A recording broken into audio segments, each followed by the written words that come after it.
Chapter 7. I jumped out of bed. Well, guys, I announced, if we're going to actually do something about the end of the world, we'd better head back to Center Hub. That way, we can prepare and discuss our plans with the rest of the forest citizens. They all nodded in agreement. I looked in Kevin's direction, but he had disappeared. I think my eyes must have widened, because Rose asked, "What?" "Nothing," I quickly said. "He must have gone back to his house or something. Let's go," I added, opening the door. We all slowly filed out and walked to the Center Hub. The travel took about 10 minutes. We last emerged into the huge clearing where the circular hub was located. We entered in the building and found the huge circular table in the middle. I saw a lot of familiar faces. My friends Luna, Nova, and Thania were all on one side, looking at us with friendly faces, except for Thania. She almost always glared at people. Her piercing red eyes would put us to silence right away. There were also a couple of new people, but 3 of them stood out the most to me. One was the classic, blonde-haired, blue-eyed girl with gray combat boots, cargo pants, and a jacket. Her smile was welcoming, but her expression was tough. Another was a green-eyed, curly brown-haired girl that tried her best to hide in between Thania and Nova. Thania sometimes shouted, "Move back, Sage!" The girl wore dull colors like brown and gray, which I guess was worn to blend in. The last girl was the strangest, and the only way I found out that there were 3 was because of the gap between the blanket covering her. She shuddered. She looked like a middle-aged adult with gray eyes, long black hair, and a black piece of cloth on her head with holes in it. She whimpered. "I think Luna must have caught me staring," so she explained. "That's Bird. She usually only appears at night, but today we needed her." More explaining later, she kindly glanced at the other people. "Come on, guys, take a seat." The dictator of the forest, General Grayson, stepped up. "Attention, citizens," he called. We all silenced ourselves. "You all must know what's going on," he spoke. "I think that if we have any chance of surviving this apocalypse, we should discuss battle plans and prepare armor and weapon-wise." We nodded. I gripped the sticky note I had been carrying. Did I forget to mention that?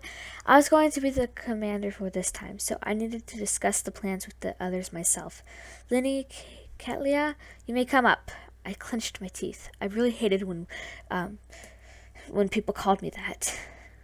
I stepped up and cleared my throat. "I think we should discuss our route," I declared. I laid out a map where we were destined to go. "First, we have to locate the Gobbled Gate. Behind the gate, there will be a ton of obstacles. After that, we have to discuss our enemies, the zombies and skeletons. Fortunately, there aren't going to be as many of them. Not as many as the ones we'll face next time." I paused and looked around. The blonde girl raised her hand. "Yes?" I asked. "I'm Luna," the girl said. I nodded. "Shouldn't we bring tents and camping materials with us?" she asked. I nodded. "I'm getting to that," I responded. "Behind the monsters," I continued, "there will be a couple holes. We need to find the proper one, and we have to get the clue. This clue will help us locate the next obstacle, which will probably have another clue, which will have the clue to the final obstacle, I hope, until the finale." I took a deep breath and drew the X where we're supposed to go. I marked the trail. Our route shouldn't be that difficult. We just have to cross a stream. Now let's get to the defense and offense part. I told everyone that we would get a whole new set of supplies of our choice. The weapon racks are outside, and the armory is also outside. We have enough to fit all 100 of you guys. Did I also forget to mention the 100 people in the Center Hub? Trust me, there was a huge amount, more than you would think. Let's all go get what we need. I dismissed them. I also headed outside, as I was one of the warriors. I grabbed a diamond, freshly polished dagger, and a bronze shield with a weeping willow in the center with lines surrounding it, the trademark symbol of the Espírita forest.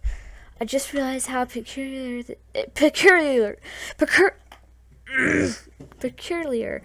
the shape looked. I plopped down on the ground to examine the symbol. The lines looked like the barriers I had drawn one day. Then it hit me. The lines were representing the barriers that surrounded our forest. I grabbed a set of diamond and iron armor and headed back in. The girl called Sage accidentally bumped into me and dropped her silver knife. "Oh, sorry," she said, furiously blushing as she picked back up. "Oh, it's fine. Are you Sage?" It was always polite to ask their name, even if you already knew. My mom had taught me. Sage nodded meekly. I smiled at her and walked back in, finding General Grayson at the lead again. "We'll need a non-human and powerful organism to keep us in the lead," he announced. "What about Bird? She's non-living," a random boy called out from behind. The blanket made a hissing noise. "Be quiet, kid," the voice said. It sounded mysterious. General Grayson silenced him. "Anyone else know a powerful non-human creature?" My hand shot up. I knew who exactly to look for. The werewolf who could disappear.